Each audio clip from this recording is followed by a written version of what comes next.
B S ആണ് എന്നെ നേതൃത്വത്തിലേക്ക് കണ്ടുപിടിച്ചത്. ആദ്യം സി എച്ച് കണാരനാണ്. സി എച്ച് കണാരനുള്ളപ്പോഴും വി എസ് സി എച്ച് കണാരൻ്റെ വലം കയ്യാണ്. സി എച്ച് സ്റ്റേറ്റ് സെക്രട്ടറി, ഇത് സെക്രട്ടറി ട്രൂപ്പറായിരുന്നു 64-കളിൽ. സി എച്ച് വരുമ്പോൾ വി എസ് ആണ് ആ ബാഗ് എടുക്കുന്നത്. ഞാൻ കണ്ടിട്ടുണ്ട്. സി എച്ചിൻ്റെ ബാഗ് എടുത്ത് ഇങ്ങനെ വരും, ആലപ്പുഴയൊക്കെ വരുമായിരുന്നു. അപ്പോൾ ഞാൻ സി എച്ചിനെ പരിചയപ്പെടുന്നത് SFIയുടെ കാലത്താണ്. അഖിലേന്ത്യാ സമ്മേളനം 1969 ഡിസംബർ 27 മുതൽ 31 വരെയാണ് അഖിലേന്ത്യാ സമ്മേളനം, ഒന്നാം ഫൗണ്ടിങ് കോൺഫറൻസ് SFIയുടെ ടാഗോർ സെമിനാറി ഹാളിൽ.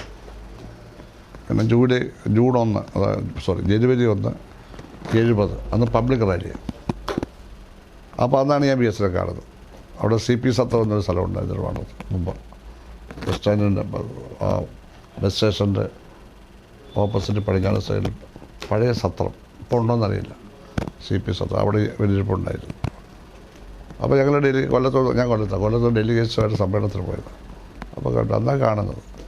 പിന്നെ അദ്ദേഹം MLA, ഞാനവിടെ MLA കോടതി 25 EMSൻ്റെ മുറിയാണ് എനിക്ക് അലോട്ട് താമസിക്കുക. അപ്പോൾ ESനെ പോയി കാണാം, അങ്ങനെ പോയി. പിന്നെ അടിയന്തരാവസ്ഥ ഞങ്ങൾക്ക് സെൻട്രൽ ജയിലിൽ പോയല്ലോ. കാരണം ബേബി, ഞാൻ, വിജയകുമാർ DIR പോയി. തിരിച്ചാലപ്പുഴ വന്നാൽ VSൻ്റെ വീട് വിടല്ലേ, എപ്പോഴും കാണും, വിളിക്കും, വലിയ കാര്യമാണ്. അപ്പോൾ സുധാകരൻ ഒരു ഫൈറ്ററാണെന്നൊക്കെ എന്നോട്, നിങ്ങളൊരു ഫൈറ്ററാണ്, നിങ്ങൾ കൊള്ളാം. ഞാനത് ചെറുപ്പക്കാരെയൊന്നും അടുപ്പിക്കാറില്ല, അറിയാമല്ലോ, കാരണം പല ദുശ്ശീലങ്ങൾ അവർക്കുണ്ടാകും. ഞാനധികം അടുപ്പിക്കാറില്ല. ഞാൻ പറഞ്ഞു, ചെറുപ്പക്കാരൻ ഇല്ലാത്തവരൊക്കെ ഒരുപാട് പേരുണ്ട്, പേടിച്ചു വരത്തില്ല അതൊക്കെ പറഞ്ഞ്. പിന്നെ പ്രതിപക്ഷ നേതായി കഴിഞ്ഞാൽ എല്ലാവരും പുള്ളിയുടെ കൂടെ, ചെറുപ്പക്കാരെല്ലാം പുള്ളിയുടെ അടുത്ത്, പിന്നെ പ്രശ്നമില്ല. അങ്ങനെ വന്നിട്ടാണ് എന്നെ അദ്ദേഹം ജില്ലാ സെക്രട്ടേറിയറ്റിലേക്ക്, സ്റ്റേറ്റ് സെക്രട്ടറി ആയിരുന്നു, ആലപ്പുഴ ജില്ലാ സെക്രട്ടേറിയറ്റിലേക്ക് വെച്ച് 80-ൽ. അന്ന് S രാമേന്ദ്രൻപിള്ള ജില്ലാ സെക്രട്ടറിയാണ്. ജില്ലാ സെക്രട്ടേറിയറ്റിലേക്ക് വെച്ചതോടൊപ്പം തന്നെ എന്നെ കുട്ടനാട് താലൂക്ക് സെക്രട്ടറിയായിട്ട് അങ്ങോട്ട് അയച്ചു. താലൂക്കാണ് മൊത്തം, ഇന്ന് 2 ഏരിയ. അപ്പോൾ അവിടെ ഒരു ഓഫീസുണ്ട് മങ്ങോമ്പിൽ, ചെത്തോലാവിൻ്റെ ഓഫീസർ, സ്വന്തം ഓഫീസർ. അവിടെ താമസിച്ചുണ്ട് 3 വർഷം. ഞങ്ങൾ അവിടെ തന്നെ താമസിക്കുകയായിരുന്നു. അവിടെ താമസിക്കുമ്പോഴാണ് വിവാഹമൊക്കെ കാണുന്നത്. 82 ഏപ്രിൽ 25 എൻ്റെ വിവാഹം. അത് VS നടത്തിത്തന്നു. VS ജ്യേഷ്ഠനെടുത്ത് എൻ്റെ തന്നു, അല്ല VSൻ്റെ കൊടുത്തു, VS അത് തന്നു, താലിമാൻ. അങ്ങനെയാണത്. വളരെ സദ്യയും കാര്യമൊന്നുമില്ലായിരുന്നു, സിമ്പിളായിരുന്നു, പാർട്ടി കല്യാണമായിരുന്നു. അപ്പോൾ ST കോളേജിലെ പ്രൊഫസറും ഇടതുപക്ഷക്കാരനായ ഹൈമൻ കൃഷ്ണകുട്ടി സാറിൻ്റെ മകളെയാണ് ഞാൻ ജൂബിലിയെ ആലോചിച്ചു. അപ്പോൾ VSൻ്റെയൊക്കെ അവിടെ ജില്ലാ സെക്രട്ടറി ആയിരിക്കുമ്പോൾ ഈ പോളിറ്റ് ബ്യൂറോ മെമ്പർമാരുടെ പ്രസംഗം ട്രാൻസ്ലേറ്റ് ചെയ്ത് കൃഷ്ണകുട്ടി സാറിൻ്റെ 7 ലാംഗ്വേജസ് അറിയാം. 7 ലാംഗ്വേജസ്. ആസാം, കൽക്കട്ടയിലൊക്കെ ആയിരുന്നു ആദ്യകാലത്ത്, അവിടുത്തെ എല്ലാ ഭാഷയും അറിയും. അപ്പോൾ അങ്ങനെ എന്നെ കുട്ടനാടിൻ്റെ താലൂക്ക് സെക്രട്ടറി ആയിട്ട് അയച്ചു. അവിടെ പാർട്ടിയൊന്നുമില്ലെന്ന്, കർഷകത്തൊഴിലാളി യൂണിയൻ മാത്രമേ ഉള്ളൂ, എല്ലാതാണ്. അതവിടെ പാർട്ടി കെട്ടിപ്പടുത്തു, പ്രസ്ഥാനമൊക്കെ ശക്തമായി. RSSൻ്റെ കടുത്ത അറ്റാക്ക് വന്നു. തലശ്ശേരി കഴിഞ്ഞാൽ പിന്നെ അറ്റാക്ക് ഇവിടെയാണ് തുടങ്ങിയത്. ഞാൻ അവിടെ അതിനകത്താണ് താമസിക്കുന്നത്. ഞങ്ങളെല്ലാം അതിനകത്തുള്ളപ്പോൾ രാത്രി കിടന്ന് ഉറങ്ങുമ്പോഴാണ് RSSകാർ തീപ്പന്തമൊക്കെ കത്തിച്ച് ഓംകാളി, ഭദ്രകാളി വിളിച്ച് ആഫീസ് ആക്രമിക്കുകയാണ്. വടക്കേക്കര മങ്ങോമ്പ് മഠം വന്ന് വെറുതെ കിടക്കുക, നമ്മുടെ സ്വാമിനാഥൻ്റെയൊക്കെ മഠം. അന്നത്തെ IG അവിടുത്തെ ആ വീട്ടിലെ ആളാണ്. ഇന്ന് DGP ഇല്ല, IG-യാണ്. അധികം IG, ഒറ്റ IG-യാണ് ഉള്ളത്. അത് 1982 അവരെ വള്ളത്തെ കയറി ഇപ്പുറത്ത് വന്ന് കണ്ട വഴിക്കുള്ള എല്ലാ പാർട്ടിക്കാരെയും വെട്ടിയെ കുത്തിയൊക്കെ ചെയ്ത് പാർട്ടിയുടെ ബോട്ടുണ്ടായിരുന്നു, ആറ്റിലിട്ടിരിക്കുകയായിരുന്നു. അതെല്ലാം തീ കത്തിച്ചോളാം. ചെത്തോലായുണ്ട് എൻ്റെ ബോട്ട്, ഒന്ന് ആക്രമിച്ചു. AC റോഡിൻ്റെ വടക്കേ സൈഡിലാണ് പാർട്ടി. നേരെ തെക്കേ സൈഡിൽ ഇവിടെ കയറിയാൽ മതി. അവിടെ ഉണ്ടായിരുന്ന വീടൊക്കെ കത്തിച്ചോളാം. അവിടെ തങ്കപ്പൻ എന്ന് പറഞ്ഞ ബോട്ടിൻ്റെ ഡ്രൈവർ അവിടെയാണ്, ആ വീട്ടിലാണ്. നല്ല കരുത്തുള്ള ആളാണ്. അയാൾ കിടന്ന് ഉറങ്ങുമായിരുന്നു. വെളുപ്പിനെ അങ്ങോട്ട് 3 മണിക്കൊറ്റായിരുന്നു. അയാൾ ഇറങ്ങി ഓടിയപ്പോൾ ഒരു പുറകെ ഓടി. അപ്പോൾ ഈ തെങ്ങ് അവിടെ ഞങ്ങൾ ചാഞ്ഞ് കിടക്കും. അയാൾ തട്ടി ഇയാൾ താഴെ വീണു. ഒറ്റ വീട്ടിൽ തലയിഞ്ഞെടുത്തു. ഇത് തലയിൽ ഞാൻ പിടിച്ചു. ജാഥയായി. രാത്രിയല്ലേ, മങ്ങുമ്പോൾ പാലത്തെ കൊണ്ടുവച്ചു. രാവിലെ നോക്കുമ്പോൾ തങ്കപ്പൻ്റെ തലയാണ് കാണുന്നത്. ആദ്യം ആരുടെ തലയാണെന്നറിയില്ല. വലിയ സംഭവമില്ലേ എന്ന്. അപ്പോൾ EMS ഒക്കെ അടുത്ത ദിവസം വന്നു. EMS വന്നു, കൂടെ ആരാ വന്നത്? പി കെ വാസുദേവൻ വന്നു. രണ്ടുപേരോട് വന്നു, കാര്യങ്ങളൊക്കെ അവരോട് പറഞ്ഞു. അവിടെയെല്ലാം 147 ആഫീസ് പ്രവർത്തിക്കാനൊക്കെ അതൊന്നും രാമങ്കരി പോയൊരു വീട്ടിൽ പാർട്ടി സ്ഥലം ഉണ്ടായിരുന്നു, ഒരു സോമനാഥ്. ആ വീട്ടിൽ 6 മാസം പ്രവർത്തിച്ചു. ഞങ്ങൾ തിരിച്ചു വന്നു. എന്നിട്ട് ഈ തല വെട്ടിയെടുത്ത് നേതൃത്വം കൊടുത്ത വിശ്വംഭരൻ എന്നൊരാളാണ് പാർട്ടി ഓഫീസിനോട് ചേർന്ന് താമസിക്കുക. അയാൾ മങ്കൊമ്പ് മഠത്തിൻ്റെ RSS അയാൾ. അയാളൊരു പാവപ്പെട്ട മനുഷ്യനായിരുന്നു. അവസാനം അവിടെ താമസിക്കാനൊക്കെ അത് വന്ന് അയാളുടെ വീടും കാര്യമെല്ലാം അത് നമുക്ക് വിറ്റു.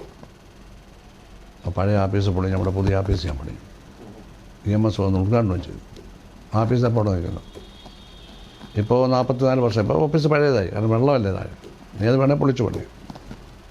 ഇതിനൊക്കെയുള്ള ചരിത്രമാണ് BJP എതിരായ ഫൈറ്റിൽ. ഞങ്ങളാരുടെ നിലയൊന്നും നടക്കാൻ പോയത്. അത് പല കാര്യം. VS ആണ് എന്നെ അങ്ങോട്ട് അയച്ചത്. അതാ ഞാൻ പറഞ്ഞത്. ഇതിനൊക്കെ ഒരു ആവേശം എന്ന് പറഞ്ഞ VS ആണ്. അത് കഴിഞ്ഞ് ഞാൻ എൻ്റെ സിൻഡിക്കേറ്റിലേക്ക്, അദ്ദേഹം കേരള യൂണിവേഴ്സിറ്റി സിൻഡിക്കേറ്റിലേക്ക് 12 വർഷം ഞാൻ അവിടെ ഇരുന്നു. അത് കഴിഞ്ഞ് എൻ്റെ കാർഷിക സർവകലാശാല എക്സിക്യൂട്ടീവ് കമ്മിറ്റി എടുത്തു. ആലപ്പുഴ നഗരസഭയെ മത്സരിപ്പിച്ചു, ചെയർമാനാകാൻ വേണ്ടിയാണ്. പക്ഷേ ഭൂരിപക്ഷം കിട്ടില്ല തവണ. പ്രതിപക്ഷ നേതാവായി. അമ്പലപ്പുഴ മത്സരിച്ച് 127 ആദ്യം തോറ്റു. പിന്നെ ഞാൻ ഇപ്പോൾ VS ഉണ്ട്, അവിടെയുണ്ട്. മുഖ്യമന്ത്രിയായ ആ ഇലക്ഷനിലാണ് അമ്പലപ്പുഴയിൽ നിന്ന് ജയിച്ച് ഞാൻ മിനിസ്റ്ററായത്. പിന്നെ നമ്മുടെ VSൻ്റെ ഗവൺമെൻറ്റിന് 68 സീറ്റേ കിട്ടിയുള്ളൂ. 69, 3 സീറ്റിൻ്റെ കുറവുണ്ട്, 72 ആണ്. അപ്പോൾ ഗവൺമെൻറ് ഉണ്ടാക്കണം. അപ്പോൾ ഞങ്ങളുടെ റിവ്യൂ ആണ് 15 സീറ്റ് ജയിക്കേണ്ടത് പോയി എന്നാണ്. അപ്രതീക്ഷിതമായ കുറേ സീറ്റ് കിട്ടിയെങ്കിലും 15 സീറ്റ് 15 സീറ്റ് ജയിക്കേണ്ടത് പോയി. ഇത് പറയുന്ന നടക്കും. അങ്ങനെ പോയത് അതൊരു മൊത്തം ജാഗ്രത കുറവ് സംഭവിച്ചു. അല്ലെങ്കിൽ അധികാരത്തിൽ വന്നതിന് ആ ഗവൺമെൻറ്റിനെ പറ്റി പൊതുവെ നല്ല അഭിപ്രായമൊക്കെ ഉണ്ടായിരുന്നു. അത് കഴിഞ്ഞൊരിക്കൽ പ്രതിപക്ഷത്ത് 5 വർഷം ഇരുന്ന് ഞാനുണ്ടായിരുന്നു. പിന്നെ പിണറായി സാർ വന്നു, അത് മിനിസ്റ്ററാക്കി. കടുത്ത വകുപ്പുകൾ, ഏറ്റവും കൂടുതൽ അഴിമതി കിടക്കുന്ന 2 വകുപ്പ്, രജിസ്ട്രേഷനും അതുപോലെ തന്നെ പിണറായി സാർ അറിഞ്ഞുകൊണ്ട് തന്നെ എനിക്ക് തന്നതാണ്. ദേവസ്വം അഴിമതി വകുപ്പല്ലേ ദേവസ്വം. അപ്പോൾ അത് അദ്ദേഹത്തിൻ്റെ വിശ്വാസം ഞാൻ കാലത്ത് സൂക്ഷിച്ചു. കക്ഷി രാഷ്ട്രീയ വ്യത്യാസമില്ലാതെ എല്ലാ മണ്ഡലങ്ങളെയും വികസിപ്പിച്ചു. ഒരിടത്ത് മാത്രമല്ല, പ്രതിപക്ഷമൊന്നോ ഭരണകക്ഷി വ്യത്യാസമില്ലാതെ. ഇപ്പോഴും മുഖ്യമന്ത്രിയുടെ അവിടെ ഞാൻ കുറച്ചൊരു കരുതലെപ്പോഴും അവിടെയല്ലേ ധർമ്മടം, കുറച്ച് കാര്യങ്ങളൊക്കെ കൂടുതലായിട്ട് അവിടെ അലോട്ട് ചെയ്യും. എൻ്റെ രാഷ്ട്രീയ ഗുരുവാണ്, മൈ പൊളിറ്റിക്കൽ ഗുരു. അത് അദ്ദേഹം ഒരവസരത്തിൽ ഫൈറ്റ് ചെയ്തു. കാരണം പാർട്ടിക്ക് വേണ്ടിയാണ്. സ്വന്തമായിട്ട് പാർട്ടി എന്നുള്ള തരത്തിലാണ് ഫൈറ്റ്. പാർട്ടി സ്റ്റേറ്റ് കമ്മിറ്റിയോടൊപ്പമേ ഞാൻ നിന്നിട്ടുള്ളൂ. സ്റ്റേറ്റ് കമ്മിറ്റിയുടെ നയം എന്താണ് അവിടെ തന്നെ നിന്നത്. അത് ആര് സെക്രട്ടറി ആയാലും അത് തന്നെയാണ് അങ്ങനെ ഫൈറ്റ് ചെയ്തത്. അത്രയേ ഉള്ളൂ. കാരണം ഈ പാർട്ടിയിൽ ഇടയ്ക്ക് ഏറ്റവും കൂടുതൽ വിഭാഗീയത നിന്ന സമയത്ത് ഏറ്റവും കൂടുതൽ ഉണ്ടായിരുന്ന ഒരു ജില്ല ആലപ്പുഴയായിരുന്നു. വിഭാഗീയത എന്ന് പറഞ്ഞാൽ ഉൾപാർട്ടി ഫൈറ്റാണ്. അതിനാ വിഭാഗീയത എന്ന് പറയുന്നത്. അത് ഇവിടുന്ന് ഉണ്ടാവുന്നതല്ല, ഇവിടുന്ന് ഉണ്ടാവുന്നതല്ലത്. ടോട്ടൽ അല്ല, സ്റ്റേറ്റ് മൊത്തം ഉള്ളതല്ലായിരുന്നു, ഇവിടെ മാത്രമല്ലല്ലോ. അല്ല, അങ്ങ് ഒരിക്കലും ഒഫീഷ്യൽ ഫാക്ഷൻ്റെയോ VS പക്ഷത്തിൻ്റെയോ ഒരു ടേക്കൺ ഫോർ ഗ്രാൻഡഡ് ആയി നിന്നിട്ടില്ല. അതായത് G. സുധാകരൻ VSൻ്റെ കൂടെയാണ് അല്ലെങ്കിൽ പിണറായിയുടെ കൂടെയാണെന്ന് ഒരിക്കലും ഞങ്ങൾക്ക് മാധ്യമ പ്രവർത്തകർക്കോ അല്ലെങ്കിൽ പാർട്ടിക്കാർക്കോ അറിയാൻ പറ്റില്ല. അത് എങ്ങനെയാണ് ഈ രണ്ട്? അല്ല, കാരണം അതിൻ്റെ പാർട്ടിയുടെ നയവും പരിപാടിയിലാണ് നിൽക്കത്തുള്ളൂ. അല്ല, അങ്ങേക്കൊരു ഇത് ഉണ്ടാകുമല്ലോ, അങ്ങേക്കൊരു അല്ല, ആ നയവും പരിപാടി ഇംപ്ലിമെൻ്റ് ചെയ്യുകയാണ്. അതിന് എതിരായിട്ട് ഏതൊരാളായാലും ഞാനത് അത് കാണത്തില്ല, ഇല്ല, ഞാൻ എതിർക്കത്തില്ല. ഞാനത് മാറും. കാരണം 2005 അങ്ങ് തന്നെയാണ് തിരിച്ച് പാർട്ടിയെ VS പക്ഷത്തേക്ക് കൊണ്ടുവരുന്നത്. ഇവിടെ ജില്ലാ സമ്മേളനത്തിൽ അങ്ങ് ജില്ലാ സെക്രട്ടറി ആകുന്നു. തൊട്ടടുത്ത വർഷം പിണറായി സെക്രട്ടറി ആയിരിക്കുമ്പോൾ അങ്ങ് ഗവൺമെന്റിന്റെ ഭാഗമാകുന്നു. അപ്പോൾ അങ്ങ് എന്താ, അത് വിശ്വാസമല്ലേ. ഞാൻ ഏത് നിലപാടെടുത്താലും അത് പാർട്ടിക്ക് ഗുണമായതുകൊണ്ടല്ല എടുക്കത്തില്ലല്ലോ. അത് പോസിറ്റീവായിരുന്നു എൻ്റെ നിലപാട്. അതിവിടെ വിജയിച്ചു, പാർട്ടി വളർന്നു. 9-8 സീറ്റും കിട്ടിയില്ല. രമേശിന് തള്ളി ഒഴിച്ച ചെറിയ കാര്യമാണ്. പാർലമെൻറ്റ് ഇലക്ഷൻ അവിടെ നിൽക്കട്ടെ, 9-8 കിട്ടിയില്ലേ.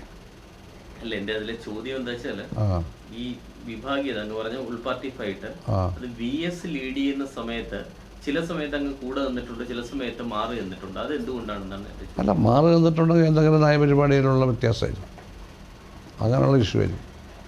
VS ആ സമയത്ത് തെറ്റായിരുന്നു തോന്നിയിട്ടാണ്? VS തെറ്റാണെന്നല്ല, എന്നൊന്നും അതിന് അർത്ഥമില്ല. അത് നമുക്കങ്ങനെ ഓൺ ചെയ്ത് മുമ്പിൽ നിൽക്കേണ്ടതായിട്ടുള്ളൊരു കാര്യമായി അത് തോന്നുന്നു കാണുന്നുണ്ട്. അത് തന്നെ, വേറെ പ്രശ്നമൊന്നുമില്ല. കാരണം VS പാർട്ടിയിലെ 10 ഒരുപക്ഷെ പാർട്ടിയുടെ തന്നെ ചരിത്രത്തിൽ ഏറ്റവും കൂടുതൽ ഡിസിപ്ലിനറി ആക്ഷൻ മേടിച്ച ഒരു നേതാവാണ് VS അച്യുതാനന്ദൻ. പാർട്ടിയുടെ ഏറ്റവും തലമുതിർന്ന നേതാവ്. 10 തവണ അച്ചടക്ക നടപടി നേരിടുക എന്ന് പറഞ്ഞാൽ സാധാരണമല്ലല്ലോ. VS ഒരു കറക്റ്റീവ് ഫോഴ്സ് ആയിട്ട് പല സമയത്തും ഉണ്ടായിരുന്നു. പക്ഷേ ചില സമയത്ത് VSനെ അങ്ങ് സപ്പോർട്ട് ചെയ്തിട്ടുണ്ട്, ചില സമയത്ത് അങ്ങ് മാറി നിന്നിട്ടുണ്ട്. അതെ, ഏത് സമയത്തും പാർട്ടിയുടെ നയത്തിൻ്റെയും പരിപാടിയുടെ അടിസ്ഥാനത്തിലുള്ള സമീപനം ഉള്ളപ്പോഴെല്ലാം പരസ്യമായിട്ട് തന്നെ, അല്ലപ്പം മണ്ടത്തിൽ ഇത്രയേ ഉള്ളൂ. സഹകരിച്ചില്ല. അത് പിന്നെ ഭാവിയുടെ ശരിയാൻ തെളിഞ്ഞു. പിന്നെ അത് പിന്നെ ശരിയാൻ തെളിഞ്ഞിട്ടുണ്ട്. അതുകൊണ്ടല്ലേ ഞാനല്ലേ അങ്ങനെ ഇവിടെ എനിക്കെന്താ കുടുംബമോഹിമല്ലോ ഉണ്ടോ? കുടുംബമോഹിമയുള്ളത് തന്നെ സാധാരണ കുടുംബമല്ലേ. വീട്ടിൽ രാഷ്ട്രീയ നേതാക്കന്മാരാരുമില്ല കൈപിടിച്ച് ചേർത്താൽ. എൻ്റെ പ്രവർത്തനം കൊണ്ടും അത് പാർട്ടി നേതൃത്വവും ജനങ്ങളും അംഗീകരിച്ചതുകൊണ്ടും പക്ഷേ സാധാരണ സഹകരണം. പിന്നെ മിനിസ്റ്ററായ ശേഷം സാധാരണ ജനങ്ങളും കേരളത്തിൽ എവിടെ പോയാലും ആൾക്കാർക്കറിയാം, നല്ലതേ പറയത്തുള്ളൂ. അത് മതി. കാര്യമായിട്ടുണ്ട്. റിയലി ഫീൽ ചെയ്യുന്നുണ്ട്. ഡിറ്റർമിൻ്റായിട്ട് സംസാരിക്കാൻ,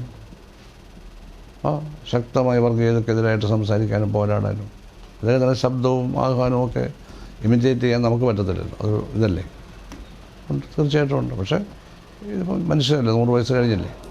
ഇനിയിപ്പം നമ്മളത് പഴയ പോലെ വരുമെന്ന് പ്രതീക്ഷിക്കാമെന്നാലത് ഇപ്പം അദ്ദേഹം സംസാരിക്കാൻ പ്രയാസമാണ്.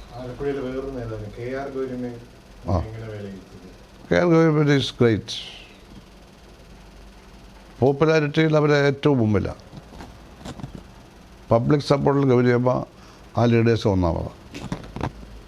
ഉറച്ച നിലപാടാണ്. അവർ പാർട്ടി സംഘടനയിലൊന്നും പ്രവർത്തിച്ചിട്ടില്ല. പക്ഷേ എപ്പോഴും പാർട്ടിയെ ബഹുമാനിച്ചിട്ട്, പാർട്ടിയുടെ അഭിപ്രായ വ്യത്യാസം വന്ന് പോയ ശേഷമുള്ളതല്ല. അതിന് പകരമാരുമില്ല, വികസന പകരമാരുമില്ല. ആലപ്പുഴയെ സംബന്ധിച്ച് ആലപ്പുഴ പോരാളികളുടെ ജില്ലയാണ്. പോരാട് അഭിപ്രായം പറയും. ഗൗരിയമ്മ നടപടി വാങ്ങിച്ചു പോയില്ലേ? പോയതിന് ശേഷവും തിരിച്ചു വന്നല്ലോ. അവസാനം ഏറ്റവും സ്നേഹത്തോടല്ലേ ഉണ്ടായത് ലാസ്റ്റ് പീരീഡിൽ. അല്ല, അവർക്ക് ആ പാർട്ടിയോടുള്ള സ്നേഹം അപ്പോഴും മനസ്സിൽ കിടന്നു. മനസ്സിലായോ? ഇതൊക്കെ ആലപ്പുഴയുടെ പ്രോഡക്റ്റ്സാണ്. അപ്പം എന്നെയൊക്കെ സ്വാധീനിച്ചിട്ടുണ്ട്. VS നല്ല മുഖ്യമന്ത്രിയായിരുന്നു. അതൊന്നും ഇടപെടത്തില്ല, വകുപ്പുകളൊന്നും ഇടപെടത്തില്ല.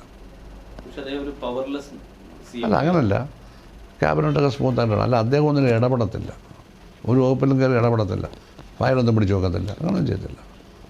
അദ്ദേഹത്തോട് അടുത്ത് ചെന്ന് പറഞ്ഞാൽ അദ്ദേഹം അത് ചെയ്യും. പവർലെസ് ഒന്നും പറയാനാവില്ല.